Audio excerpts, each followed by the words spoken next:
الحمد للہ وکفا والصلاة والسلام علی عباده الذین اصطفیٰ خصوصاً علی افضلہم وخاتم النبیین محمد الامین وعلی آلہ وصحبہ اجمعین اما بعد فاعوذ باللہ من الشیطان الرجیم بسم اللہ الرحمن الرحیم قد سمع اللہ قول التي تجادلك في زوجها وتشتكي إلى الله والله يسمع تحاوركما إن الله سميع بصير الذين يظاهرون منكم من نسائهم ما هن أمهاتهم إن أمهاتهم إلا اللائي ولدنهم وَإِنَّهُمْ لَيَقُولُونَ مُنْكَرًا مِنَ الْقَوْلِ وَزُورًا وَإِنَّ اللَّهَ لَعَفُوٌّ غَفُورٌ وَالَّذِينَ يُظَاهِرُونَ مِن نِّسَائِهِمْ ثُمَّ يَعُودُونَ لِمَا قَالُوا فَتَحْرِيرُ رَقَبَةٍ مِّن قَبْلِ أَن يَتَمَاسَّا ذَلِكُمْ تُوعَظُونَ بِهِ وَاللَّهُ بِمَا تَعْمَلُونَ خَبِيرٌ فمن لم يجد فصيام شهرين متتابعين من قبل أن يتماسا فمن لم يستطع فإطعام 60 مسكينا ذلك لتؤمنوا بالله ورسوله وتلك حدود الله وللكافرين عذاب أليم صدق الله العظيم رب اشرح لي صدري ويسر لي أمري واحلل عقدة من لساني يفقهوا قولي سورہ حدید سے مدنی صورتوں کا جو سلسلہ شروع ہوا ہے اس میں دوسری صورت سورہ مجادلہ ہے۔ اس سورہ مبارکہ کا جو تعلق ہے سورہ ما قبل سے یعنی سورہ حدید سے، جس کو کہ ہم بالعموم تعبیر کیا کرتے ہیں کہ یہ جوڑے ہونے کی نسبت ہے، تو اس کی وضاحت کے ضمن میں اس وقت پہلے مجھے تمہیداً کچھ باتیں عرض کرنی ہیں۔ ان دونوں صورتوں کے جو مین تھیمز ہیں انہیں اچھی طرح سمجھ لینا چاہیے، تبھی ان کے مضامین میں جو مناسبت ہے اور جو ربط و تعلق ہے اور ان میں جو نسبت زوجیت ہے وہ واضح ہوگی۔ سورہ حدید کا میں عرض کر چکا ہوں کہ جو عمود ہے اس کا مین تھیم ہے وہ اس کی آیت نمبر 25 سے معین ہوتا ہے۔ لقد ارسلنا رسلنا بالبینات، ہم نے بھیجا اپنے رسولوں کو واضح نشانیوں کے ساتھ۔ وَأَنزَلْنَا مَعَهُمُ الْكِتَابَ وَالْمِيزَانَ لِيَقُومَ النَّاسُ بِالْقِسْطِ، اور ان کے ساتھ ہم نے اپنی کتاب بھی نازل فرمائی اور میزان نازل فرمائی تاکہ لوگ عدل پر قائم ہوں۔ وَأَنزَلْنَا الْحَدِيدَ فِيهِ بَأْسٌ شَدِيدٌ وَمَنَافِعُ لِلنَّاسِ، اور ہم نے لوہا بھی اتارا ہے جس میں بڑی سخت قوت ہے، شدت ہے، جنگ کی صلاحیت ہے، اور لوگوں کے لیے دوسری منفعتیں بھی ہیں، دوسرے فوائد بھی ہیں۔ وَلِيَعْلَمَ اللَّهُ مَن يَنصُرُهُ وَرُسُلَهُ بِالْغَيْبِ، اور تاکہ اللہ یہ دیکھے، واضح کر دے، کھول دے، مبرہن کر دے کہ کون ہیں اس کے وہ وفادار بندے جو اس لوہے کی طاقت کو ہاتھ میں لے کر اللہ کی اور اس کے رسولوں کی مدد کرتے ہیں غیب میں ہونے کے باوجود۔ ان اللہ قوی عزیز، یقیناً اللہ تعالیٰ قوی اور عزیز ہے۔ اب جب یہ عمود معین ہوا تو اب ظاہر بات ہے کہ اس کے ساتھ تعلق قائم ہو گیا جہاں سے سورت شروع ہوئی تھی، ایمان اور انفاق۔ اس کا لازمی تقاضا کیا؟ اہل ایمان سے مطالبہ، آمنوا باللہ ورسولہ وانفقوا مما جعلکم مستخلفین فیہ، لگا دو، کھپا دو، صرف کر دو۔ کس لیے؟ اس مقصد کے لیے کہ وہ نظام عدل و قسط جو اللہ نے عطا فرمایا ہے، اپنی شریعت، اپنی کتاب، اپنے دین کی شکل میں اس کو بالفعل نافذ کیا جائے، اس کے لیے جان اور مال کھپانا۔ اور انفاق میں انفاق مال بھی ہے، بذل نفس بھی ہے۔ انفاق کا اور نفق کا لفظ دونوں پر جو ہے اس کا اطلاق ہوتا ہے۔ نفق الفرس، گھوڑا مر گیا، نفقت الدراہم، پیسے ختم ہو گئے۔ مال کھپانا، جان کھپانا، یہ دونوں کس لیے؟ لیقوم الناس بالقسط، تاکہ وہ نظام عدل و قسط قائم ہو۔ اب اس کے لیے لازم ہے نمبر 1 وہ لوگ کہ جو تن من دھن لگانے کے لیے تیار ہوں اور کوئی شے انہیں روک نہ سکے، نہ مال کی محبت، نہ جان کی محبت، نہ اعزا و اقارب کی محبت، نہ گھر بار کی محبت، کوئی ان کے پاؤں میں بیڑی بن کر نہ پڑ جائے۔ نمبر 2، ان کے اندر ایک نظم ہو، ایک جماعت ہو، ان کا کوئی نہ کوئی امیر ہوگا جو اس وقت محمد الرسول اللہ تھے صلی اللہ علیہ وسلم، ان کی سمع و طاعت، ان کی اطاعت۔ تو ایک سرفروشوں کا گروہ اور ایک ان کا امیر اور قائد۔ وہاں کیا تھا؟ محمد الرسول اللہ والذین معہ۔ اب یہ ہے وہ جماعت، اللہ کے رسول محمد امیر بھی ہیں، قائد بھی ہیں، سپہ سالار بھی ہیں، اور صحابہ کرام آپ کی جماعت ہے۔ تو ایک طرف تو ان صحابہ کرام میں، یا یوں سمجھیے اب ہم علیحدہ کریں، جنرلائز کریں، تو اس جماعت کے اندر جو لوگ شامل ہیں ان میں سرفروشی اور جانفشانی کا جذبہ بدرجہ اتم موجود ہو، دوسری طرف سمع و طاعت کا نظام موجود ہو۔ یہ ہے اصل میں وہ چیز کہ جس کے ساتھ اب تعلق جڑے گا اس سورہ مبارکہ کا۔ اب اسی کے ساتھ چونکہ سورہ حدید میں نفاق کا مضمون بھی بڑی خوبصورتی سے آیا ہے، بڑی جامعیت کے ساتھ آیا ہے، وہ بھی سمجھ میں آتا ہے، یہیں سے انحراف یہیں سے ہوتا ہے۔ وہ جو غالب کا مصرع ہے کہ جس کو ہو جان و دل عزیز اس کی گلی میں جائے کیوں، میں نے ذرا آج اسے ترمیم کے ساتھ لکھا کہ جس کو ہو جان و مال عزیز اس کی گلی میں جائے کیوں۔ جسے جان عزیز ہے، مال عزیز ہے، وہ اس راستے پہ نہیں جائے گا۔ اس سے نمازیں آپ پڑھوا لیں، اس سے روزے رکھوا لیں، اس میں نہ جان جاتی ہے نہ مال جاتا ہے۔ لیکن جان اور مال کا اندیشہ جو ہے وہ تو ہے سرفروشی میں اور اس جان فشانی میں۔ مال لگاؤ، انفاق مال، جان کھپاؤ، اور وقت آئے تو نقد جان ہتھیلی پر رکھ کر میدان میں آ جاؤ۔ یہیں سے گریز جو ہے وہ در حقیقت نفاق کا نقطہ آغاز ہے، جس کو کہ تعبیر کیا گیا وَلَٰكِنَّكُمْ فَتَنْتُمْ أَنفُسَكُمْ وَتَرَبَّصْتُمْ وَارْتَبْتُمْ وَغَرَّتْكُمُ الْأَمَانِيُّ حَتَّىٰ جَاءَ أَمْرُ اللَّهِ۔ تم نے اپنے آپ کو اپنے ہاتھوں ان فتنوں کے اندر مبتلا کیا، اور اس کے بعد اس کے مراحل بیان ہوئے۔ اب اس کے ساتھ سمجھیے کہ وہ جو میں نے درمیانی بات بیان کی ہے، سرفروشی، جانفشانی، آپس میں بنیان مرصوص ہو، آپس میں ان کی انتہائی محبت ہو، اور کفار سے، معاندین سے، مخالفین سے، چاہے وہ قریبی عزیز ہوں، رشتہ دار ہوں، کتنی ہی ان سے قربت ہو اور کتنا ہی نسلی رشتہ اور خونی رشتہ ہو، لیکن اگر وہ مخالف کیمپ میں آ گئے ہیں تو ان کی محبت کا رشتہ دل میں باقی نہ رہے۔ یہ اس کے پری ریکویزٹس ہیں اس جد و جہد کے۔ اشداء علی الکفار رحماء بینہم اذلۃ علی المؤمنین اعزۃ علی الکافرین۔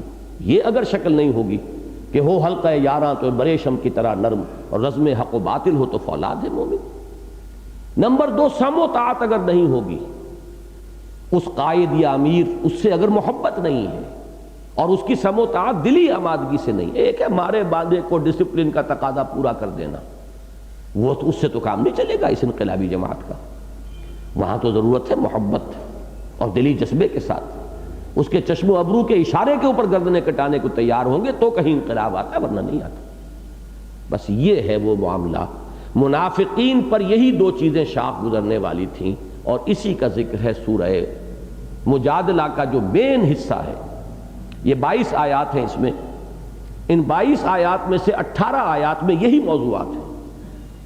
منافقین کی حضور سے بغض، مسلمانوں سے نفرت، پھر آپس میں جتھا بندی، نجوہ کرنا، اور کہیں مسلمانوں کے ساتھ کسی اجتماع میں شریک بھی ہو گئے ہیں تو اپنا گروپ علیحدہ بنا کر بیٹھنا، اس عام اجتماع میں بھی وہ خسر پسر کرنا، کننکھیوں سے اشارے کرنا ایک دوسرے کو، ابھارتے رہنا اس امیر کے خلاف، استہزاء کرنا اہل ایمان کا، ان کے انفاق کا مذاق اڑانا۔ اچھا، ان کھجوروں کے بغیر تو یہ جو ہے مہم سر ہو ہی نہیں سکتی تھی۔ کیا کہنے ہیں صاحب، یہ ان کا جو صدقہ ہے، یہ کھجوریں جو لے کر آئے ہیں تو یہ کیا کہنے اس کے۔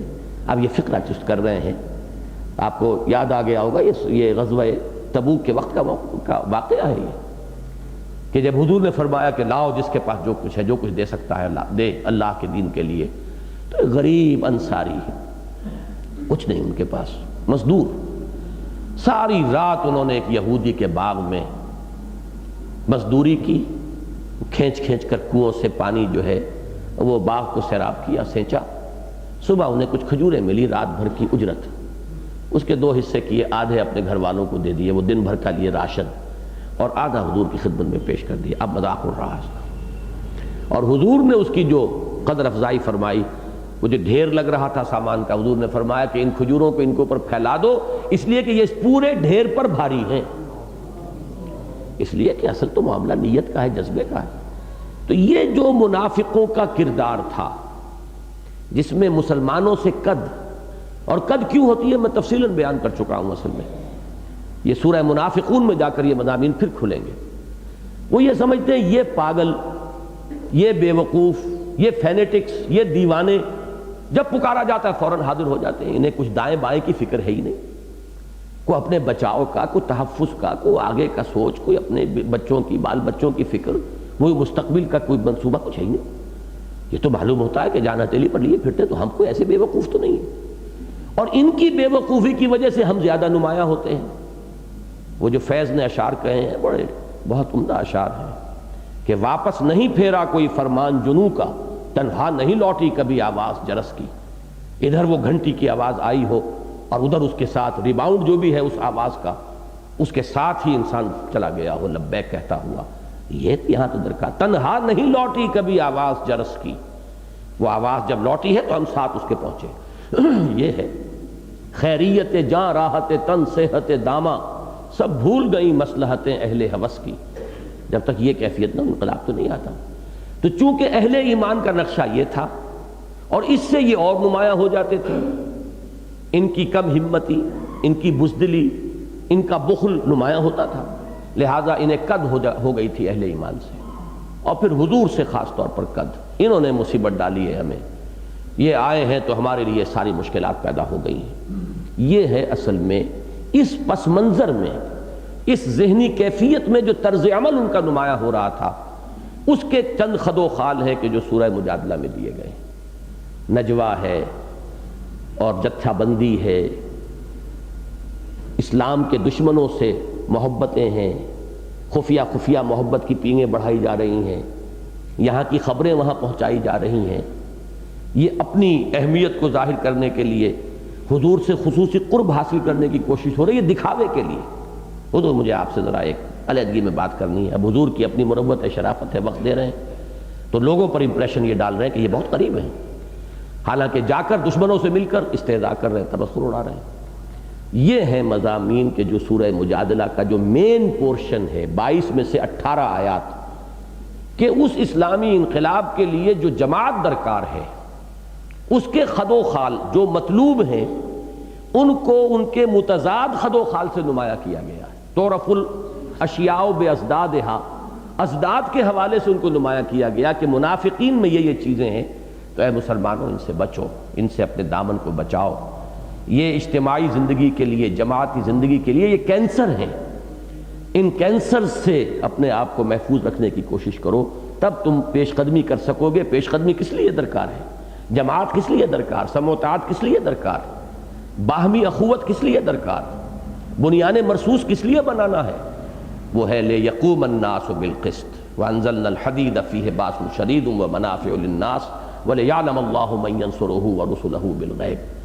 تو در حقیقت یوں سمجھیے کہ اس سورہ مبارکہ کے مضامین کا جو میں نے 18 آیات کی بات ابھی کر رہا ہوں، بڑا گہرا تعلق ہے سورہ حدید کے ساتھ. اس کا جو مین تھیم ہے اور اس کا جو مین تھیم ہے، یہ باہم بالکل انٹرلاکڈ ہیں، ان کے اندر بڑا گہرا ربط اور تعلق ہے. البتہ اس کی جو ابتدائی 4 آیات ہیں، ان کا بظاہر کوئی تعلق نہیں ہے. یہ ایک سماجی مسئلہ ہے.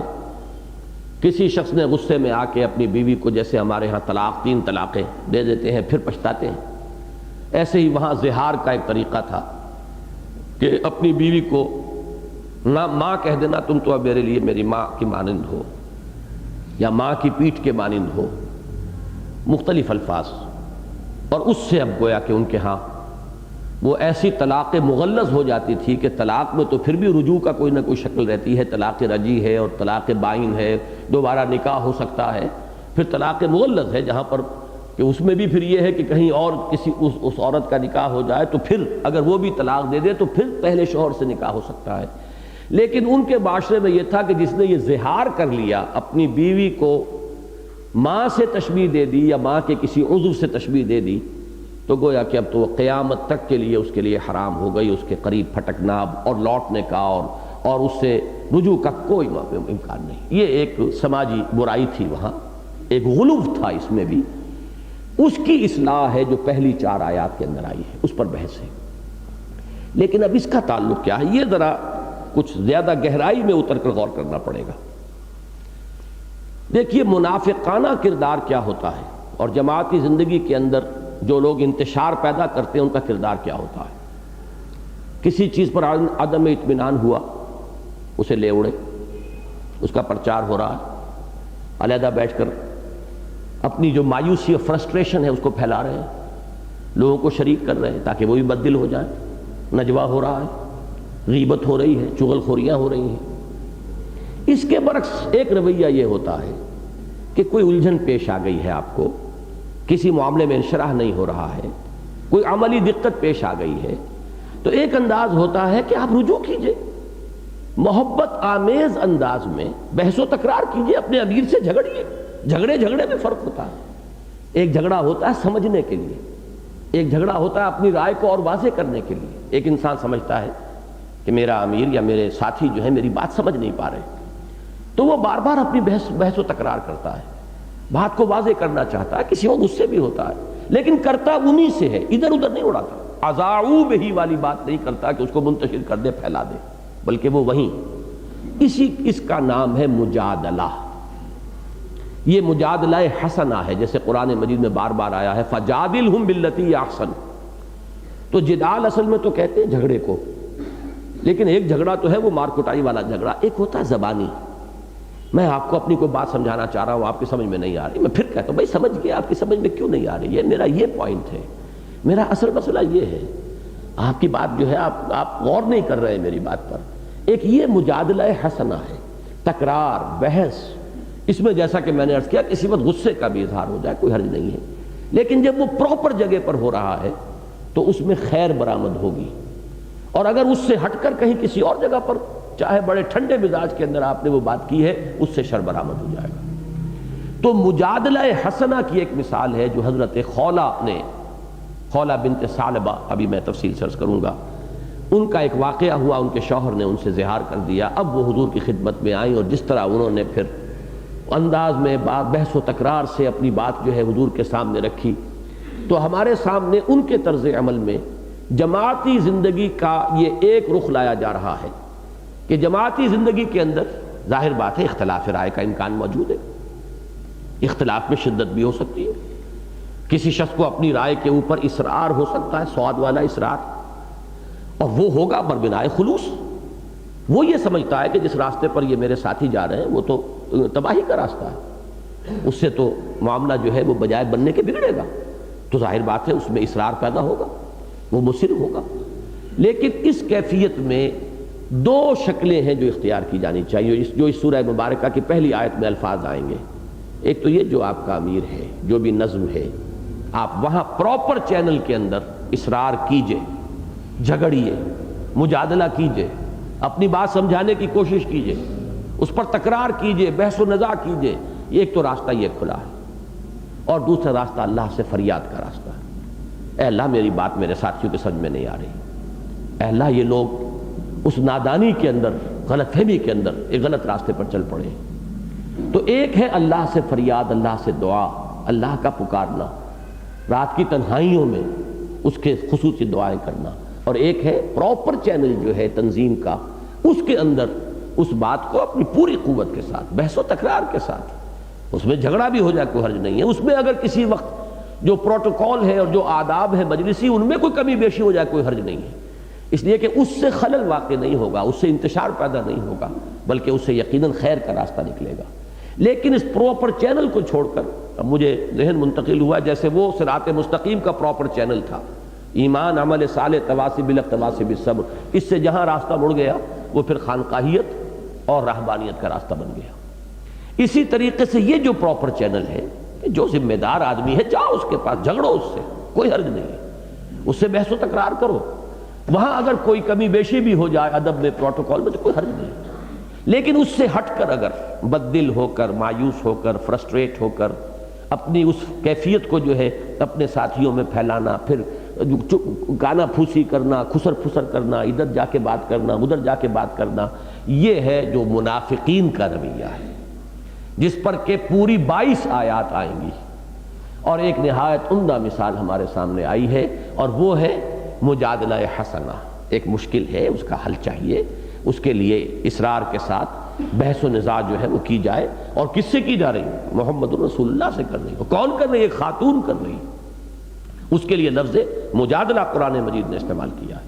تو در حقیقت اس اعتبار سے بڑا گہرا ربط ہے اس حصے میں بھی اس کے بقیہ حصے کے ساتھ۔ تو ایک تو پوری سورت کا مین تھیم سورہ مجادلہ کا، اور پوری سورت کا مین تھیم سورہ حدید کا، ان دونوں کے مابین جو ربط و تعلق ہے وہ سامنے آ گیا۔ پھر اس سورہ مبارکہ میں پہلی 4 آیات کا ربط و تعلق بقیہ 18 آیات سے وہ بھی واضح ہوا۔ اور ایک آخری بات اور اس تمہیدی بیان میں کہ سورہ حدید کا جو آخری حصہ ہے رہبانیت والا، اس کا بھی ایک گہرا تعلق بنتا ہے ان ابتدائی 4 آیات سے، اس لیے کہ رہبانیت بھی در حقیقت میں نے عرض کیا تھا غلو کا نتیجہ ہے، جیسا کہ آج میں نے واضح کیا شروع میں کہ غلو ہے تزکیہ نفس میں، غلو ہے اصلاح ذات میں۔ اچھا، وہی غلو اور عقیدت اور محبت میں غلو جو ہے وہ تثلیث کے عقیدہ تک لے گیا نصارہ کو۔ رقیق القلبی کے اندر غلو، رافت اور رحمت کے اندر غلو، وہ جو ہے وہ اللہ تعالیٰ کی حدود کے راستے میں رکاوٹ بن جاتا اگر غلو ہو۔ یاد ہوگا سورہ نور کے بالکل آغاز میں فرمایا گیا جہاں زنا کی حد بیان کی گئی ہے کہ زانی مرد ہو یا عورت 100 کوڑے ان کو مارو۔ وَلَا تَأْخُذْكُمْ بِهِمَا رَأْفَةٌ فِي دِينِ اللَّهِ، دیکھنا کہیں رافت اور نرمی جو ہے اللہ کے دین، اللہ کے قانون کے راستے میں رکاوٹ نہ بن جائے۔ رافت جو ہے تو پسندیدہ شے ہے، رحمت، رافت، نرمی، رقت یہ پسندیدہ شے ہے، لیکن جہاں اللہ کی حدود کا معاملہ آ جائے وہاں نہ ہو، وہاں دل کڑا کرو، دل کو سخت کرو۔ اب جو غامدی خاتون کو جو حضور صلی اللہ علیہ وسلم نے غامدیہ خاتون کو جس طریقے سے معاملہ آپ نے کیا، لجم بھی کیا ہے، لیکن ساتھ ہی یہ بھی فرمایا ہے اس نے وہ توبہ کی ہے کہ جو اگر تمام مدینے کی جو آبادی ہے اس پر تقسیم کر دی جائے تو سب کی مغفرت کا ذریعہ بن جائے گی۔ ایک طرف رحمت اور شفقت کا یہ عالم ہے، لیکن یہ کہ اللہ کی حد جو ہے اس کو تو نافذ کرنا ہے۔ اس میں رحمت للعالمین کے اندر جو بھی رافت اور رحمت ہے خلق کے لیے وہ بھی آڑے نہیں آئے گی۔ جس طریقے سے کہ آپ کو معلوم ہے بنو قریظہ کے کئی 100 اشخاص کو حضور نے تہہ تہہ کروایا ہے، یہ کرنا پڑا ہے اس لیے کہ بدعہدی کی انہوں نے، نظم کو قائم کرنے کے لیے، ڈسپلن کے لیے، اقامت دین کے لیے دل کو کڑا کرنا پڑتا۔ وہ کڑا نہ کیا جائے، رقت ہی رقت رہے اور رحمت ہی رحمت رہے تو دین غالب نہیں ہوگا، قائم نہیں ہوگا۔ جہاں دعوت کا مرحلہ ہے اس میں یہ ہے کہ وہ رقیق القلبی چاہیے، کسر نفسی چاہیے، تواضع چاہیے، میٹھی بات چاہیے، گالیوں کے جواب میں دعائیں چاہیے، پتھروں کے جواب میں پھول چاہیے، وہ دعوت کا مرحلہ ہے۔ جب اقامت کا مرحلہ آئے گا تو پھر کچھ اور شان مطلوب ہے، وہ شان ہے جو سورہ شورى میں بیان ہوئی ہے۔ وہ لوگ کہ جن کے اوپر اگر کوئی زیادتی کی جائے وہ انتقام لیتے ہیں، ہم ینتقمون، کیا الفاظ ہیں وہ؟ ینتصرون، والذین اذا اصابہم البغی ہم ینتصرون وجزاء سیئۃ سیئۃ مثلها۔ اب یہ شان اور ہے، اس لیے کہ وہ صورت جو ہے وہ سورہ ہے اقامت دین کی صورت، ان اقیموا الدین ولا تتفرقوا فیہ، وہ دعوت کا اگلا مرحلہ ہے۔ تو ان چیزوں کو اچھی طرح سمجھ لیجئے کہ رہبانیت تھی غلو ان چیزوں میں، اسی طریقے سے بعض سماجی چیزوں کے اندر غلو ہو جاتا ہے۔ اب کیا کریں، ماں کہہ بیٹھا ہوں میں، اب تو میں ہاتھ ٹوٹ گئے، پاؤں ٹوٹ گئے، خاندان ہلاک ہو جائے، بچے تباہ ہو جائیں، برباد ہو جائیں، بعض چیزوں میں انسان انتہائی حساس ہو جاتا ہے۔ میرا ایک ذاتی سا معاملہ میں آپ سے عرض کروں، اگرچہ یہ اس کو بالکل لٹرل سینس میں نہ لیجئے گا، اب تو میں نے اپنے آپ کو بچا لیا ہے، اس لیے کہ میں نے ان معاملات میں رائے دینے سے معذوری ظاہر کرتا ہوں۔ میں جب بھی یہ طلاق وغیرہ کے معاملات، لوگ آتے ہیں بڑے پریشان، بڑے میں طلاق دے بیٹھا، 3 طلاقیں دے بیٹھا، غصے میں دے بیٹھا، یہ ہو گیا ہے، اب گھر چھوڑا ہوا ہے، 6 مہینے سے گھر میں داخل نہیں ہوا، کراچی سے ایک صاحب آئے ہیں، نیند دیوانہ، نیند پاگل ہوئے ہیں، اب میں کیا کروں؟ کسی نے فتویٰ دے دیا ہے کہ کوئی حرج نہیں ہے، رجوع کر سکتے ہو، یہ ایک ہی طلاق کے حکم میں ہے اہل حدیث کے ہاں، اور آپ کو معلوم ہے فقہ جعفری کے اندر تو وہ ایک ہی طلاق شمار ہوتی ہے، لیکن یہاں تو پھر میں تو جی حنفی ہوں، حنفی ہیں تو پھر حنفیت میں تو 3 طلاقیں ہو گئی ہیں۔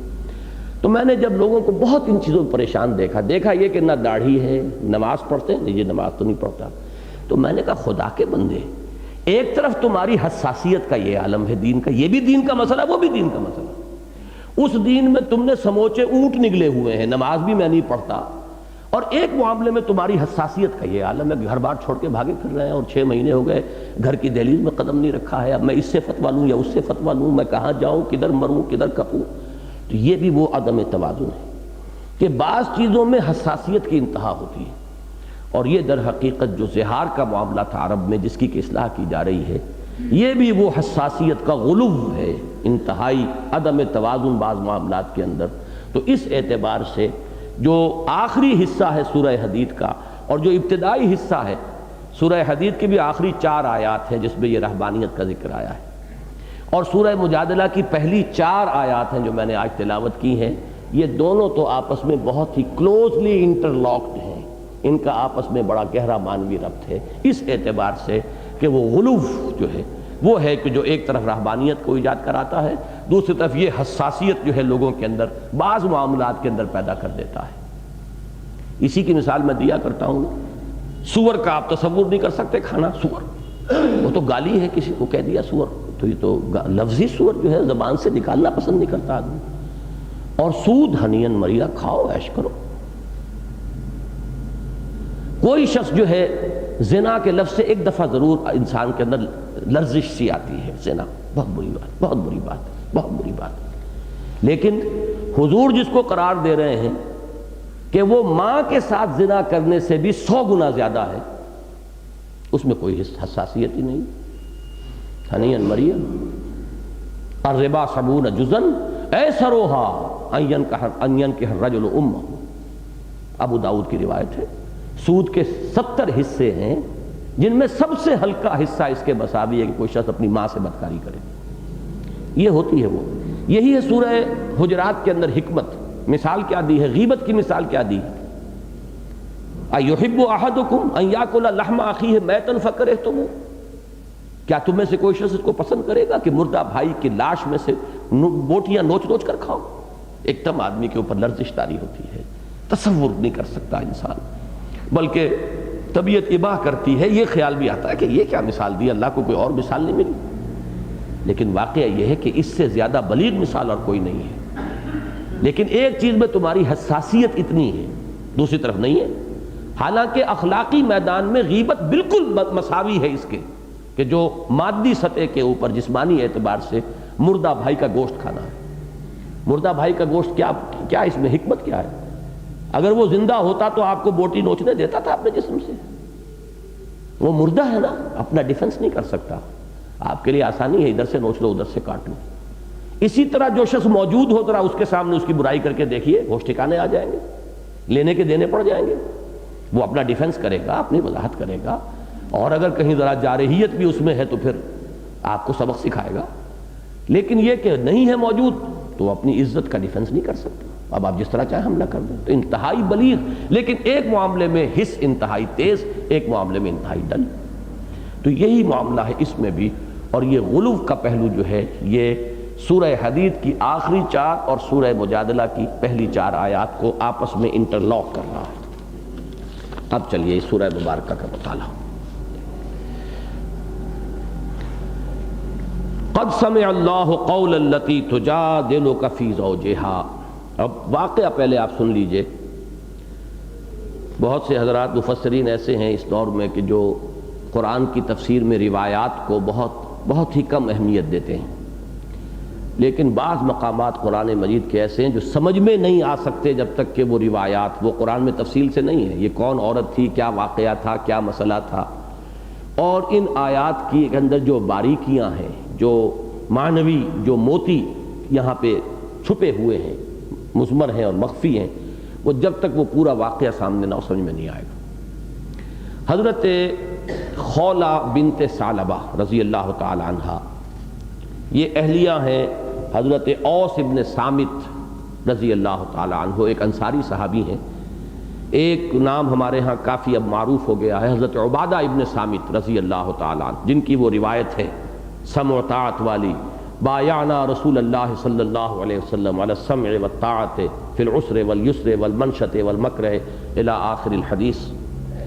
تو ان کے یہ بھائی ہیں حضرت اوس ابن ثابت، یہ بوڑھے ہو گئے تھے اور بوڑھے ہو کر کچھ چڑچڑاپن پیدا ہو گیا تھا ان کی طبیعت کے اندر، وہ توازن، مزاجی توازن نہیں رہا تھا، یہ نہیں کہ ذہنی توازن نہیں تھا، مزاجی ایموشنل بیلنس جس کو آپ کہتے ہیں وہ برقرار نہیں رہا تھا۔ انہوں نے ایک روز غصے ہو کر اپنی اہلیہ حضرت ثعلبہ کو کہہ دیا کہ تم تو انت علیہ کا ظہر امی، تم تو میرے لیے بالکل ایسے ہو جیسے میری ماں کی پیٹھ۔ اب اس کو ذرا لطیف سی بات ہے، اس کو سمجھ لیجئے، ظہر اصل میں کہتے ہیں پیٹھ کو، اور یہ لفظ استعمال ہوتا ہے سواری کی پیٹھ کے لیے۔ آپ گھوڑے پر سوار ہیں تو اس کی پیٹھ پر سوار ہیں، آپ کسی اور جانور پر سوار ہیں، پیٹھ پر سوار ہیں۔ تو اب یہ اصل میں اس جنسی تعلق کو اس لفظ کے حوالے سے لایا گیا ہے کہ تاکہ عریانیت بھی نہ آئے اور بات بھی استعارے کے انداز میں واضح ہو جائے۔ تو اس کے حوالے سے یہ لفظ ان کے ہاں پر مستعمل تھا کہ تم تو میرے لیے ماں کی طرح ہو گئی ہو، وہ یہ کہہ بیٹھے۔ اب جو جاہلیت کا رواج تھا وہ تو یہ تھا جو میں بتا چکا ہوں، اس قدر غلو طلاق میں رجوع ہو سکتا ہے، اور اسلام نے بھی آ کر جو پھر طلاق کے 3 درجے قائم کیے ہیں، طلاق رجعی وہ تو وہ ہے جس میں کہ نکاح ثانی کی ضرورت نہیں، رجوع کر لیا، پھر وہ طلاق بائن، علیحدگی تو ہو گئی ہے لیکن نکاح دوبارہ ہو سکتا ہے باہمی رضامندی سے، پھر طلاق مغلظ، اس میں بھی ایک گنجائش ہے کہ اس وقت تو اب نہیں ہو سکتی دوبارہ شادی ان دونوں کی، لیکن یہ کہ اگر اس عورت کا کہیں اور نکاح ہو پھر اس کو وہاں سے بھی طلاق مل جائے، یا ہو جائے طلاق کسی سبب سے، یا وہ بیوہ ہو جائے، کوئی بھی سبب ہو، تو پھر دوبارہ جو ہے وہ اسی سابق شوہر سے نکاح ہو سکتا ہے۔ لیکن یہ جو زہار کہلاتا تھا ان کے ہاں، مظاہرہ اور زہار، یہ بھی نوٹ کر لیجئے، یہ لفظ مظاہرہ اور زہار یہ باب مفعلہ کا مصدر ہے، جیسے مجادلہ اور جدال، اسی طریقے سے مقاتلہ اور قتال، مجاہدہ اور جہاد، یہ دونوں اصل میں مصدر بنتے ہیں باب مفعلہ سے، مجادلہ جدال، مظاہرہ زہار، تو زہار اور مظاہرہ ایک ہی شے۔ تو انہوں نے زہار کیا کہ تم تو میری ماں کی طرح ہو گئے۔ اب وہ حضرت ثعلبہ حضور کے پاس آئیں اور انہوں نے کہا کہ یہ کہا ہے انہوں نے، اور انہوں نے طلاق کا ارادہ نہیں تھا حضور، یہ معاملہ نہیں تھا، آپ میرے لیے کوئی راستہ نکالیے۔ مختلف روایات میں بڑی تفاصیل آتی ہیں۔ حضور نے کہا کہ مجھے تو کوئی حکم ابھی تک مجھ پر تو نازل نہیں ہوا۔ انہوں نے پھر کہا کہ حضور آپ سوچئے، میرا معاملہ ہے، میں اب کہاں جاؤں گی، یہ بچے برباد ہو جائیں گے، بچوں کو کہاں لے کر جاؤں، اور خود اوس جو ہیں بوڑھے ہیں، ان کو بھی کوئی دیکھ بھال کرنے والا نہیں رہے گا، پورا تباہی آ جائے گی ہر چہار طرف، تو کہیں سے کوئی راستہ نکالیے۔ میں حضور نے کہا کہ میں مجبور ہوں، میں یہاں تک بھی الفاظ آئے کہ حضور نے فرمایا میرا تو خیال ہے کہ تم اب اس کے لیے حرام ہو چکی ہو، اس لیے کہ ابھی تک کوئی حکم اس سلسلے میں قرآن مجید میں نازل نہیں ہوا تھا۔ اب اس پر وہ رونے بھی لگیں، چھینکنے لگیں۔ انہوں نے حضور صلی اللہ علیہ وسلم سے بار بار کہا آپ سوچتے نہیں، غور نہیں کرتے، یہ معاملہ ہے، اس طرح کا ہے، نیت نہیں تھی، ارادہ نہیں، جیسے آج کل جو 3 طلاقیں دے بیٹھتا ہے، پھر جو وہ پنجابی کا لفظ جو ترلے وہ لیتا ہے، تو وہ سارے ترلے جو ہیں وہ اس بیچاری ثعلبہ جو ہیں خولہ بنت ثعلبہ، انہوں نے سارے ترلے لیے، لیکن حضور کیسے، حضور ٹس سے مس نہیں ہو رہے، اس لیے کہ حکم نہیں ہے، شارع تو اللہ ہے نا، اللہ کا حکم آئے تو میں کچھ کہوں، میرے تو ہاتھ بندھے ہوئے ہیں، میں نہیں سمجھ سکتا کہ میں کیا کہوں۔ اس وقت فوراً یہ جو ہے آیات نازل ہوئی، ایک دم اسی وقت اسی مجلس میں وہ وحی کی کیفیت جو ہے حضور پر طاری ہوئی۔ یہ ایک علیحدہ مضمون ہے وہ کیفیات کیا ہوتی تھی۔ شدید سردی کا موسم ہوتا تھا تب بھی حضور کو پسینہ آ جاتا تھا، آپ کی پیشانی اور قالود ہو جاتی تھی، کہیں اگر آپ سواری پر ہوتے تھے تو اتنا بوجھ پڑتا تھا اس نزول وحی کا کہ سواری کی قبر دوہری ہونے لگتی تھی۔ بعض اوقات ایسا ہوا حضرت زید بن ثابت بیٹھے ہوئے ہیں، ان کی ران پر سر رکھ کر حضور لیٹے ہوئے ہیں، اسی حالت میں وحی نازل ہوئی تو زید بن ثابت فرماتے ہیں کہ مجھے ایسے محسوس ہونے لگا کہ میری ران کی ہڈی ٹوٹ جائے گی، اتنا بوجھ پڑ رہا تھا۔ وہ کیفیت حضور پر طاری ہوئی۔ اس کے بعد جب وہ کیفیت ختم ہوئی تو حضور نے کہا کہ خولہ تمہاری مشکل اللہ نے حل کر دی ہے، تمہاری فریاد سن لی ہے۔ وہ ہے وہ یہ آیات جو اب ہم پڑھنے چلے۔ پھر ان خولہ کا جو مقام، یہ 2 واقعات مولانا مودودی نے تفصیل سے لکھے ہیں تفہیم میں۔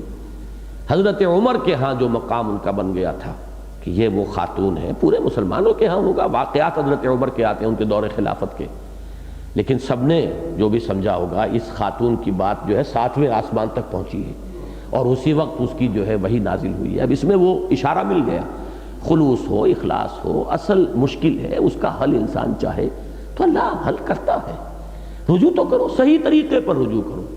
ایک یہ بھی ہو سکتا تھا فوراً وہ جاتی کیسی شریعت ہے یہ، اور یہ کیسی نبوت ہے جس میں یہ معاملہ ہے، ہم بھائی اٹھا لو پاندان اپنا، میں بعد آیا محبت سے اٹھا لو پاندان اپنا، ایک رویہ یہ بھی ہو سکتا تھا۔ کیسے ممکن ہے غیر فطری اس طرح کے معاملات، فطرت کے قوانین کو دیکھنا چاہیے، ایک رویہ وہ ہو سکتا تھا۔ ایک یہ ہے کہ جو بھی ہے، بحث ہے، نزاع ہے، تکرار ہے، پراپر جگہ پر ہے، حضور کی خدمت میں ہے، چاہے کچھ اونچ نیچ بھی ہو گئی ہوگی، بار بار کا کہنا، آواز کا بلند کرنا جس سے روکا گیا، لا ترفعوا اصواتکم فوق صوت النبی، یہاں تو مطلوب یہ ہے کہ ایک دفعہ بات آ گئی تو خاموش ہو جاؤ، پھر بار بار بات کہنا بھی ایک طرح کا سوء ادب ہے حضور کی شان میں، لیکن نہیں، یہ چیز محمود ہے اپنی جگہ پر، خلوص اور اخلاص کے ساتھ مشکل کا حل کرنے کے لیے کنڈا کھٹکھٹاؤ آ کر، پراپر چینل، پراپر پلیس، اور دوسری طرف اللہ سے بھی استدعا کرو۔ تو انہوں نے کہا بھی اے اللہ تو سن میری بات، یہاں تو میری سنوائی نہیں ہو رہی، میرے لیے مسئلہ جو ہے نہیں ہو رہا، پروردگار میرے لیے کوئی راہ پیدا کر۔ تو اس میں پھر حضرت یہ خولہ بنت ثعلبہ کے بارے میں آتا ہے ایک واقعہ حضرت عمر کا دور خلافت کا، کہ ایک مرتبہ بہت سے اشراف قریش کے ساتھ حضرت عمر کہیں جا رہے تھے، راستے میں یہ کہیں مل گئی، انہوں نے روک لیا، کچھ گفتگو شروع کی، کافی دیر لگ گئی، جب یہ فارغ ہو کے چلی گئیں، اب حضرت عمر نے پھر آگے بڑھے اپنے ان ساتھیوں کے ساتھ، تو ان کا کہ آپ نے ایک بوڑھی عورت کے لیے اتنے سرداروں کو اور اہم لوگوں کو اور اشراف کو آپ نے اتنی دیر روکے رکھا؟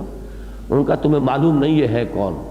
ان کی 7 آسمانوں کے اوپر سنی گئی ہے، خدا کی قسم یہ مجھے پوری رات یہاں کھڑی رکھتی تو میں کھڑا رہتا، اور اگر اس کے بعد دن میں بھی کھڑی رکھتی تو میں رہتا، سوائے نماز کے وقت کے لیے معذرت کر لیتا، لیکن میں یہاں سے ہٹتا نہیں، اس لیے کہ یہ تو خولہ بنت ثعلبہ۔ اسی طرح کا ایک واقعہ اور نقل کیا ہے کہ ایک مرتبہ حضرت عمر جا رہے تھے، انہوں نے پکڑ لیا، اے عمر مجھے وہ دن بھی یاد ہیں جب تم عمیر کہلاتے تھے اور بھیڑیں بکریاں چرایا کرتے تھے، پھر تم عمر بن گئے، اب تم امیر المومنین بن گئے ہو، اور یہ کہہ کے پھر جو نصیحتیں شروع کی ہیں، اللہ سے ڈرو، موت سے نہ ڈرنا، جو شخص موت سے ڈرتا ہے وہ اس چیز کو کھو بیٹھتا ہے جس کو وہ بچانا چاہتا ہے، یہ ذمہ داری جو تم پر پڑ گئی ہے اس کو پورے طور سے نبھاؤ، اس کا حق ادا کرو، تفصیلی گفتگو ہے۔ حضرت عمر سنتے رہے، پوری بات سنی۔ کوئی ایک ساتھی جو تھے آپ کے، انہوں نے کہا بھی کہ کیا کر رہی ہو خاتون، یہ امیر المومنین ہے، تم گستاخی کر رہی ہو۔ حضرت عمر نے فرمایا کہ ان کو کہنے دو جو کہہ رہی ہیں، انہیں حق ہے کہنے کا، ان کا تو اللہ نے سنا ہے، ان کا وہ مقام ہے۔ تو یہ ہے وہ جو درویش صحابہ کے بارے میں آتا ہے کہ حضور صلی اللہ علیہ وسلم نے ایک مرتبہ فقراء صحابہ کی ایک شکایت کی تھی حضرت ابو بکر نے رضی اللہ تعالی عنہ، تو آپ نے فرمایا تھا ابو بکر کہیں انہیں ناراض تو نہیں کرائے، اس لیے کہ جن سے وہ ناراض ہو جائیں ان سے اللہ ناراض ہو جاتا ہے۔ اور یہ کس سے کہہ رہے ہیں؟ افضل البشر بعد الانبیاء بالتحقیق ابو بکر صدیق سے حضور فرما رہے ہیں ان فقراء کے بارے میں، ان میں ابو ذر تھے اور ان میں اور دوسرے جو درویش صحابہ تھے وہ حضرات تھے ان میں۔ تو بہرحال یہ ہے وہ واقعہ۔ اب آگے چلیے، قد سمع اللہ قول التی تجادلک فی زوجہا، اللہ نے سن لی بات اس خاتون کی، اور یہاں سننا جو ہے یہ سن لی اور قبول کر لی، یہ دونوں مفہوم اس میں شامل ہوں گے۔ کسی اونچی بارگاہ کے ضمن میں جب یہ بات آئے گی تو آپ کہتے ہیں سننا، میری سنوائی نہیں ہوئی، اس کے کیا معنی ہے؟ یہ نہیں کہ سنا نہیں گیا، بلکہ میری بات چلی نہیں، میری بات مانی نہیں گئی، میری استدعا قبول نہیں ہوئی، تو یہ سن لینا جو ہے اس معنی میں ہے۔ قد سمع اللہ، اللہ نے سن لیا اور قبول کر لیا، گرانٹ کیا ہے، ان کی request, Hare request is granted. قد سمع اللہ قول التی تجادلک، اب یہ جدال کا لفظ آ گیا ہے۔ جدل کہتے تو ہیں وہ جھگڑا، لیکن یہ جھگڑا ایک جدل حسنہ ہے، انداز جھگڑنے کا ہوگا، لیکن اس میں جو روح ہے وہ خلوص کی روح ہے، وہ سچائی کی روح ہے، وہ بہتری اور خیر خواہی کا جذبہ ہے، وہ ہدایت کی طلب ہے، وہ رہنمائی اخذ کرنے کے لیے ہے، افہام و تفہیم کے لیے ہے، یہ جو ہے اس کو جدال حسنہ کہتے ہیں۔ جادلہم باللتی احسن، 3 جو لیولز ہیں دعوت کے، ادع الی سبیل ربک بالحکمت والموعظۃ الحسنۃ، سب سے اونچا لیول ہے حکمت، دانائی، وزڈم، براہین، دلائل کے ساتھ بات کرو۔ دوسرا موعظہ حسنہ، عوام الناس کے لیے عمدہ نصیحت۔ اور تیسرے لیول پر ضرورت پڑتی ہے بحث و تکرار کی بھی ضرورت پڑتی ہے۔ یہ الفاظ اقبال نے استعمال کیے ہیں، بحث و تکرار اس اللہ کے بندے کی سرشت، ملا کے لیے کہ میں بھی حاضر تھا وہاں ضبط سخن کر نہ سکا، حق سے جب حضرت ملا کو ملا حکم بہشت۔ اب اس میں یہ کہ بحث و تکرار اس اللہ کے بندے کی سرشت، تو وہ بحث و تکرار کی بھی ضرورت پیش آتی ہے، لیکن اس میں ہمیں حکم ہے کہ وہاں اپنے اخلاقی وقار اور مقام کو برقرار رکھو، اس سے نیچے مت اترو۔ تو اسی طرح کا یہ جدال ہے۔ تجادلو کا یہ بھی باب مفعلہ، مجادلہ، تجادلو کا فی زوجہا، اپنے شوہر کے بارے میں، فی سے مراد ہے ان کے بارے میں۔ اب جدال تو ہو رہا ہے حضور سے، وَتَشْتَكِي إِلَى اللَّهِ، اور وہ فریاد کر رہی تھی اللہ سے۔ لفظ شکایت اگرچہ اس کا ترجمہ ہوگا اردو میں مستعمل ہے، اسی سے پھر شکوہ بھی بنا ہے، لیکن شکایت اور شکوہ جو ہے وہ ہمارے ہاں اس کا عربی زبان میں لازم نہیں ہے وہ مفہوم، لیکن ہمارے ہاں اس میں ذرا ایک مضموم پہلو شامل ہے، شکایت یا شکوہ، تو بہتر لفظ ہوگا فریاد۔ اور یہ جو ہے اس کی دو مثالیں میں نے آج خاص طور پر نوٹ کی تھیں کہ یہ جو شکوہ ہے اللہ کے ساتھ یا شکایت اللہ سے، یعنی اللہ کی فریاد، تو حضرت یعقوب علیہ السلام کے تذکرے میں سورہ یوسف میں آپ کو ملتا ہے، انما اشکو بسی وحزنی الی اللہ، جو بھی فریاد کرنی ہے اللہ کے ہاں کرو، وہ ہے غیاث المستغیثین، فریاد کرنے والے کی فریاد رسی کرنے والا تو اللہ ہی ہے۔ اور یہی بات ہمیں ملتی ہے پھر یوم طائف کے واقعات میں حضور کے لیے، اللہم الیک اشکو ضعف قوتی وقلت حیلتی وحبانی علی الناس، اے اللہ تیری ہی فریاد، تیری ہی جناب میں فریاد لے کر آیا ہوں اپنی قوت کی کمی کا، اپنی کمزوری کا، وسائل کی کمی کا، اور لوگوں میں جو رسوائی ہو رہی ہے اور بے وقری ہو رہی ہے، جس طریقے سے کہ میری توہین کی جا رہی ہے، اب میں کہاں جاؤں، فریاد لے کر تیری ہی بارگاہ میں فریاد لے کر آیا ہوں۔ وہی لفظ یہاں ہے۔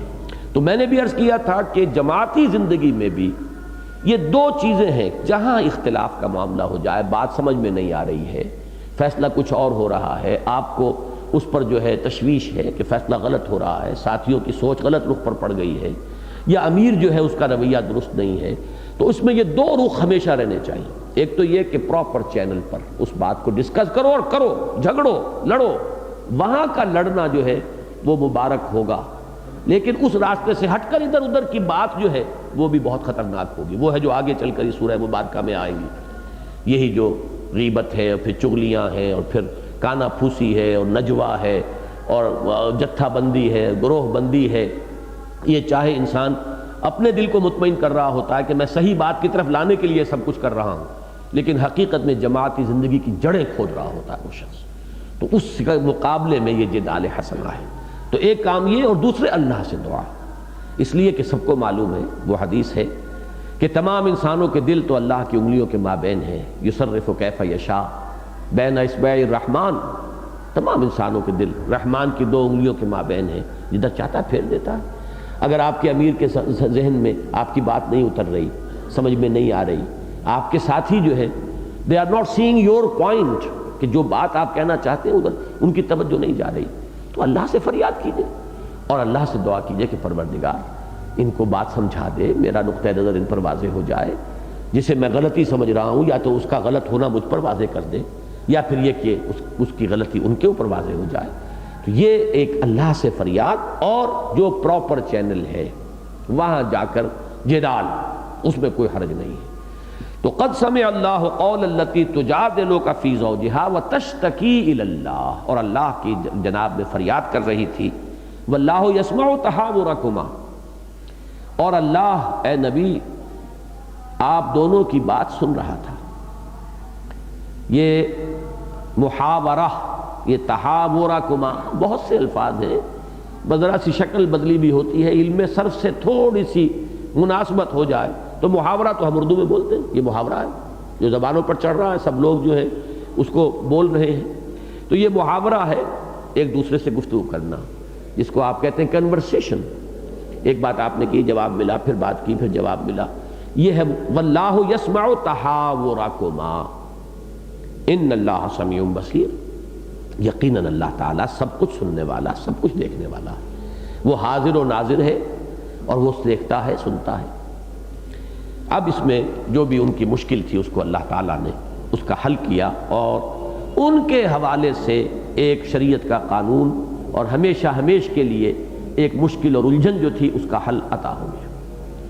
الذین یظاہرون منکم من نسائہم، جو لوگ زہار کر بیٹھے تم میں سے اپنی بیویوں کے ساتھ، یہ مظاہرہ میں تفصیل بیان کر چکا ہوں، ظہر پیٹھ، اس سے مظاہرہ اور تظاہر۔ الذین یظاہرون، جو یہ زہار کر بیٹھے، منکم تم میں سے، من نسائہم اپنی بیویوں سے، ما ہن امہاتہم، وہ جان لیں کہ، یہ گویا کہ یہاں پر محذوف ہے، وہ جان لیں کہ وہ ان کی مائیں نہیں ہیں، مائیں نہیں بن جاتی، کہہ دینے سے مائیں نہیں بن جائیں گی۔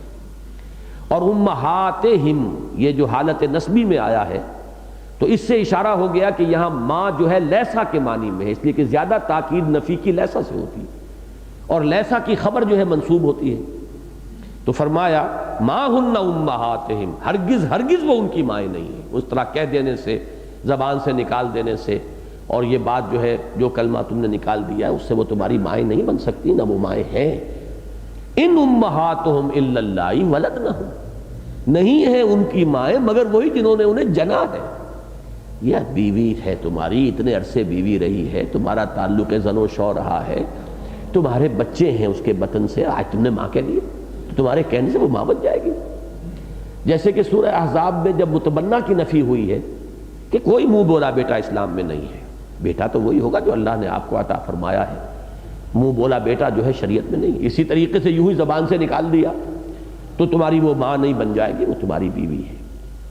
ان امہاتہم الا اللہ ولدنہم، اس میں ایک نقطہ اور ضرور نوٹ کیجئے، ایک تو یہ کہ جس نے جنا ہے کسی کو وہ تو اس کی ماں ہے ہی ہے، اس میں تو کسی شک اور شبہ کی گنجائش نہیں، لیکن شریعت نے کچھ اور کو بھی ماں کے حکم میں رکھا ہے، دادی ہے، نانی ہے، یا اور اوپر چلتے جائیے، یا اسی طریقے سے وہ ساس ہے، وہ بھی ماں کے حکم میں ہے، اسی طریقے سے ازواج النبی، حضور صلی اللہ علیہ وسلم کے ازواج ہیں، وہ بھی ماؤں کے، قرآن مجید نے کر دیا ہے۔ تو جس کو شریعت نے کر دیا، اللہ نے کر دیا، رسول نے کر دیا، اس ترچے میں اس کی گنجائش اس میں موجود رہے گی، لیکن جہاں کوئی اور حکم شریعت کا موجود نہیں ہے تو وہاں محض اس طرح کہنے سے، اسی طریقے سے سوتیلی مائیں بھی مائیں کے حکم میں، ماؤں کے حکم میں، حالانکہ انہوں نے جنا تو نہیں ہے، تو لفظ جو ہے وہ اگرچہ بہت محدود ہے یہاں پر، لیکن یہاں زور دینا مقصود ہے ماں ہوتی کون ہے، ذرا سوچو تو صحیح، ماں کا کہاں معاملہ، اور کہاں تم نے اپنی بیوی کو، ہو سکتا ہے کئی سال سے تمہارے گھر میں وہ آباد و بیوی کی حیثیت سے، تو انتہائی بے شرمی اور ڈھٹائی، انتہائی دناعت اور کمینگی ہے کہ تم نے بس زبان سے نکال دیا ایک قول، اسے ماں کہہ دیا۔ تو اس میں جو اس کی شناعت ہے، اس میں جو دناعت ہے، جو کمینگی کا پہلو ہے، در حقیقت اس کو نمایاں کرنے کے لیے ان امہاتہم الا اللہ ولدنہم وانہم لیقولون منکرا من القول والزورا، یہ ہے وہ زور اور تاکید، اور یقیناً وہ جو کچھ کہہ رہے ہیں وہ منکر بات ہے، بڑی ناپسندیدہ، بڑی گھٹیا، بڑی فحش، بہت ہی طبیعت جس سے ابا کرتی ہے، اور جھوٹ ہے، اس کو اس خام خواہ زبان سے کہہ دینا، تو اس میں جو اللہ کا غیظ و غضب ہے وہ پوری طرح نمایاں ہے۔ ایک نقطہ البتہ اس میں سمجھ لیجئے کہ طلاق اور شادی وغیرہ کے معاملے میں واقعتاً زبان سے ایک بات نکال دینے کی بڑی اہمیت ہے۔ طلاق اگر کسی نے 3 دفعہ طلاق دے دی تو ہمارے ہاں ایک قول ہے جو یعنی علماء کے ہاں کہ یہ وہ میدان ہے جس میں جد اور حزل برابر ہے، چاہے جان بوجھ کر بات کہی گئی، چاہے تمسخر میں کہہ دیا گیا، یہ لاگو ہو جائے گی۔ یہ بات جو ہے یہاں پر تمسخر میں، ایسے غصے میں کہہ دینا جو ہے، پھر بعد میں آپ جو ہے اس کا یہ نہیں لے سکتے پلی کہ یہ میں I didn't mean it، نہیں، اس میں چاہے آپ نے ارادے سے بات کی ہے چاہے غیر ارادی کی ہے، یہاں پر وہ لاگو ہو جاتی ہے، نافذ ہو جاتی ہے۔ بلکہ ایک واقعہ ہے دلچسپ کہ ایک دفعہ میں کردو کے قریب ایک مقام پر، وہاں کچھ اہل تشیع کی آبادی زیادہ تھی، وہاں جب میں گیا تھا گفتگو ہو رہی تھی، اہل تشیع میں یہ بات مجھے اچھی لگی ہے فقہ جعفری کی، کہ ان کے ہاں وہ طلاق شمار ہوتی ہی نہیں جب تک کہ 2 گواہوں کے سامنے نہ دی جائے۔ علیحدگی میں آپ کہتے رہیے جو کہتے رہیے، وہ طلاق نہیں ہوگی۔ جس طرح نکاح دو گواہوں کے بغیر نکاح نہیں ہے، ایسے ہی طلاق ان کے نزدیک دو گواہوں کے بغیر طلاق نہیں ہے۔ لیکن یہ کہ بہرحال ایک بات اچھی مجھے لگی ضرور، لیکن انہوں نے اس پر جو ہے پھر ڈیرا لگایا مجھ سے گفتگو میں کہ دیکھا جناب آخر ایک دفعہ کہہ دینے سے کیا ہوتا ہے، یہ تو بات نہیں نا، اس طرح تو طلاق نہیں ہو جاتی۔ میں نے کہا جناب یوں تو نہ کہیے، ایک ہی دفعہ کہنے سے وہ حلال بھی ہو گئی تھی، وہ میں نے قبول کیا، ایجاب و قبول ایک ہی دفعہ کہنے سے تو وہ عورت جو ہے حلال بھی ہو جاتی ہے۔ تو اس لیے کہنا اس میں بہت بڑی شے ہے، اس کو کہتے ہیں جد اور حزل، دونوں یہاں مساوی ہیں۔ جان بوجھ کر ارادی طور پر بات کہی جائے یا ایسے ہی مذاق میں کہہ دی جائے اور بے سمجھے بوجھے کہہ دی جائے، کہہ دی گئی ہے تو نافذ ہو جائے گی۔ اس درجے میں تو شریعت اسلامی بھی اس کو قبول کرتی ہے، لیکن یہاں جو معاملہ تھا یہ ظاہر بات ہے کہ اس دائرے سے باہر کی بات ہے۔ تو یہ منکرم من القول وزورا، ماں کہہ دینا بیٹھے بٹھائے اپنی بیوی کو، یہ بہت ہی گھٹیا بات ہے، بہت ناپسندیدہ بات ہے۔ منکر اسے کہتے ہیں جس سے طبیعت انسان کی ابا کرے، جس سے طبیعت میں نفرت پیدا ہو، وہ منکر ہے اور جھوٹ ہے۔ ان اللہ لعفو غفور، لیکن اللہ تعالیٰ معاف فرمانے والا ہے اور مغفرت فرمانے والا ہے، اللہ تعالیٰ راستہ نکالنے والا ہے۔ ایک پوائنٹ یہاں نوٹ کیجئے گا، اس زہار کے ضمن میں کفارے کا حکم آگے آئے گا، تو اللہ کے عفو اور غفور ہونے کا مطلب یہ نہیں ہے کہ کفارہ نہیں دینا پڑے گا۔ ان کو اچھی طرح سمجھ لیجئے کہ فرض کیجئے کوئی گناہ آپ سے سرزد ہو گیا، شریعت میں اس کے لیے کفارہ مقرر کیا گیا، یا کوئی جرم آپ سے ہو گیا ہے، اس کی سزا ہے، وہ سزا اسلام میں یا حدود ہیں یا تعزیرات ہیں۔ تو اللہ تعالیٰ کا غفور اور ودود اور رحیم اور رؤوف یہ سب کچھ ہونا اپنی جگہ ہے، لیکن اس سے نفی نہیں ہو جائے گی کفارے کی یا حد کی یا تعزیر کی، شریعت اپنی جگہ برقرار رہے گی۔ اس کے جو بھی اخروی جو چیزیں ہیں، جو اثرات ہیں، اللہ تعالیٰ ان کو معاف فرما دے گا، لیکن دنیا میں جو شریعت کا قانون ہے وہ لاگو ہوگا۔ کسی نے زنا کیا ہے، اس نے اقبال بھی کر لیا ہے، اس پر حد جاری ہوگی، وہ توبہ کرنے سے اس کی اس دنیا کی سزا جو ہے وہ ختم نہیں ہوگی۔ اسی طریقے سے کفارہ اپنی جگہ ہے اور اللہ کا عفو اور غفور ہونا اس کا حوالہ در حقیقت دیا جا رہا ہے اخروی سزا کے بارے میں۔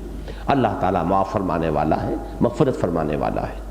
والذین یظاہرون من نسائہم، اور جو لوگ اپنی بیویوں سے زہار کر لیں، ثم یعودون لما قالوا، پھر پلٹنا چاہیں اس بات سے، پلٹیں اس سے کہ جو انہوں نے کہا تھا، اب رجوع کرنا چاہتے ہیں، پلٹنا چاہتے ہیں۔ اگرچہ اس میں یعنی اس ایک چھوٹے سے قانون میں اتنی پھر اس کے بعد تنقیحات ہیں اور اتنی اس کی جزئیات ہیں، ان کا تو احاطہ میرے لیے تو خیر ممکن ہی نہیں، درس میں ناممکن ہے اور میرا وہ ذوق بھی نہیں۔ میں حیران ہوا دیکھ کر کہ مولانا مودودی صاحب نے 12 صفحے بڑے سائز کے اور باریک قلم کے اس کی جو قانونی بحثیں ہیں اس کے اوپر صرف کر دیے۔ تفہیم القرآن میں اس اعتبار سے بڑا عدم توازن ہے کہ شروع میں اس میں بہت اختصار ہے، غالباً 6-7 پارے ایک ہی جلد میں آ گئے ہیں، اور اس میں ساری شریعت سورہ بقرہ بھی، وہاں کہیں تفصیل نہیں ہے۔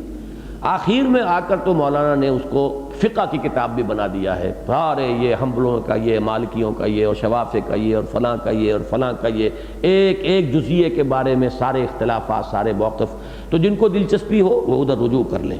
واقعہ یہ ہے کہ انہوں نے بڑی ضخیم جو ہوں گی فقہ کی کتابیں، اس میں سے جوہر نکال کر اس موضوع پر جو ہے وہ جمع کر دیا ہے۔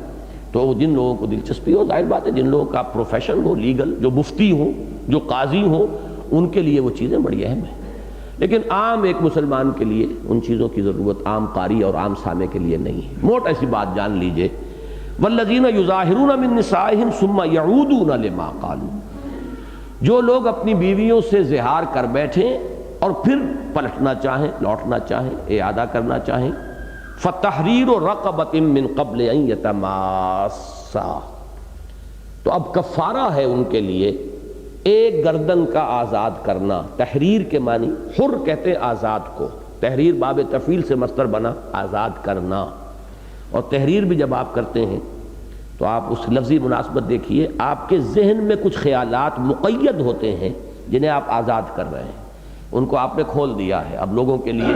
وہ جو آپ کے ذہن میں تھا، ماحود ذہنی تھا، آپ کے دماغ کے صندوق میں بند خیالات تھے، جنہیں آپ نے قلم کے حوالے سے، قلم کی وساطت سے آزاد کر دیا ہے اور کھلا چھوڑ دیا ہے کہ اب یہ پرندے اڑیں جدھر ان کو اڑنا ہے، اور اس سے پھر استفادہ کریں جو بھی کرنا چاہتا ہے۔ تو تحریر یہ ہے، اصل لفظی معنی آزاد کر دینا.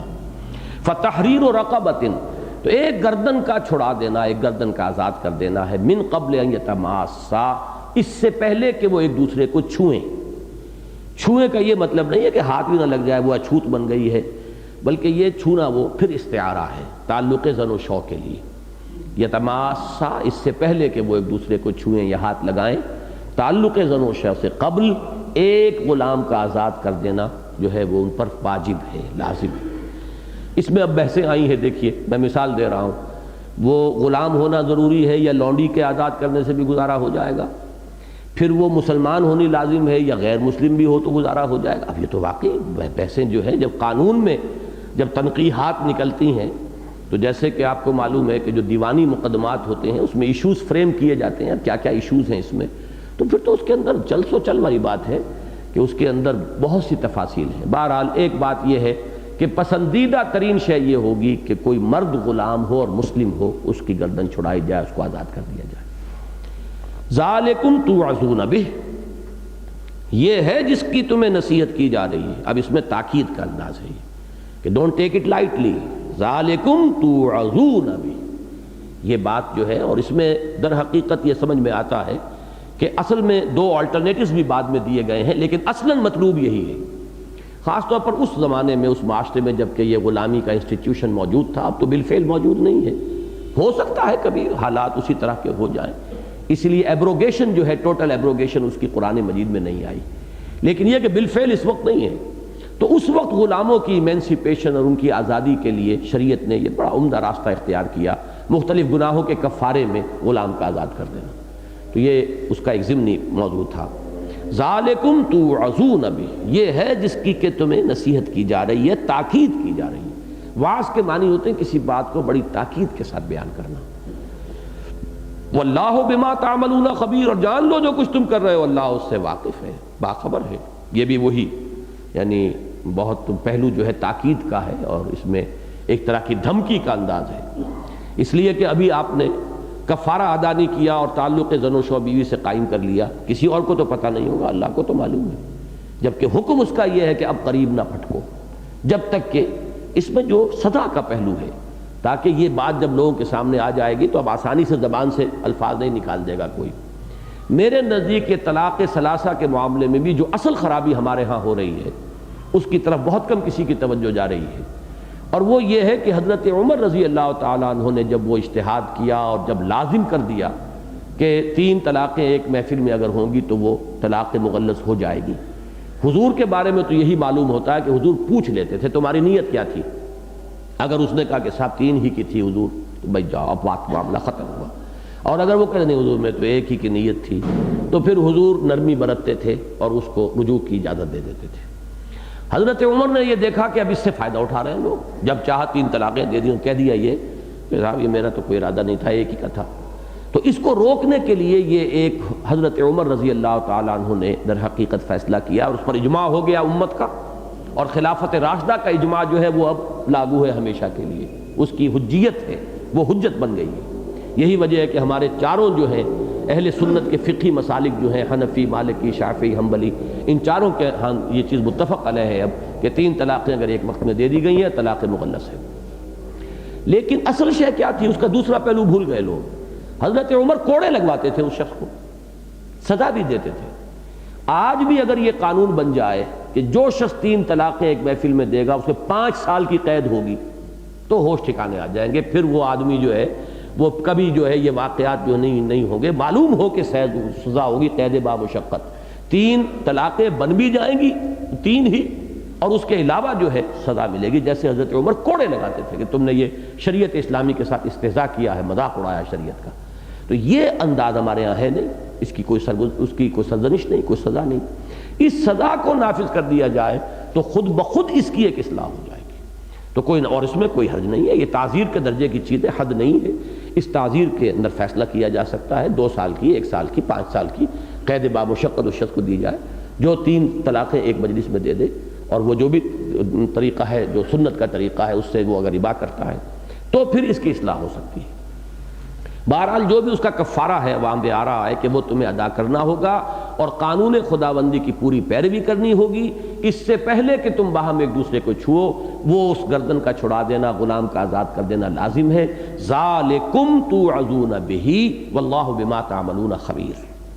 فمن لم یجد، اب ہے آلٹرنیٹ، اگر کسی کی استطاعت نہیں ہے، فمن لم یجد فصیام شہرین متتابعین من قبل ان یتماسا، تو پھر 2 مہینے کے روزے پے بپے تابڑ توڑ، کوئی وقفہ نہیں آئے گا، 60 دن کے روزے رکھنے ہوں گے۔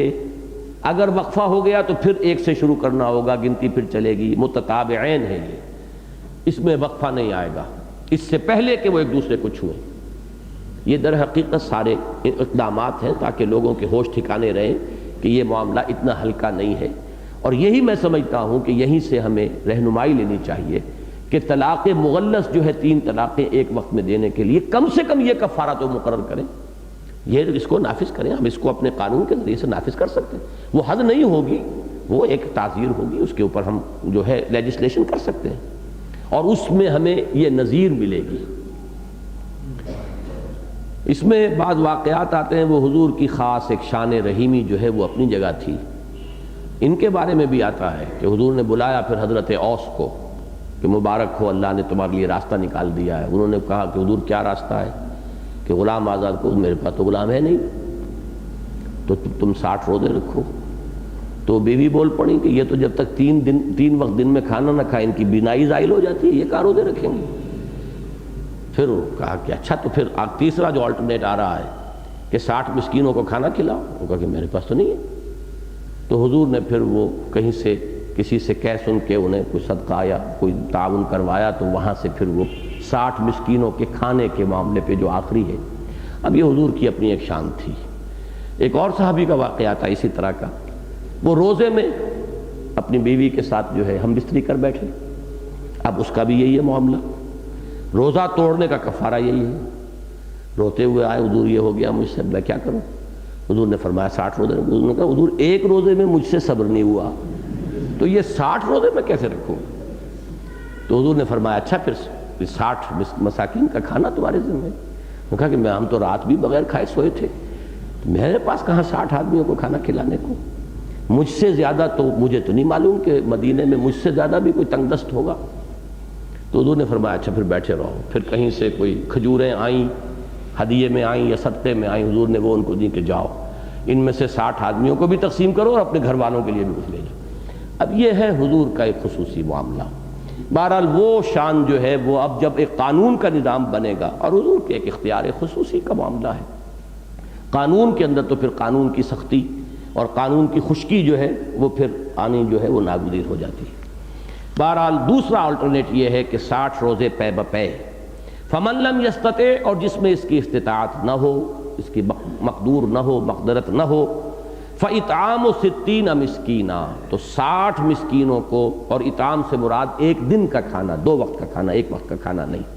اور بعض جگہوں پر آیا ہے من اوسط ما تطعمون اہلیکم، جو بھی ایک شخص کا کھانے کا اپنا معیار ہے، اپنے گھر کا، اہل و عیال کا، یہ نہیں کہ خود تو کئی ڈشز جو ہیں وہ کھاتے ہوں اور کسی کے لیے صرف جو ہے وہ لنگر دال روٹی کا کھول دیا کہ 60 آدمی کھا جائیں، نہیں، من اوسط ما تطعمون اہلیکم، جو تمہارا اپنا ایک معیار ہے کھانے کا، اوسط معیار، اس کے مطابق 60 مساکین کو کھانا کھلانا اور 2 وقت کا کھانا کھلانا، یا اتنا سامان ان کو دے دینا کہ 2 وقت کے لیے کفایت کر جائے۔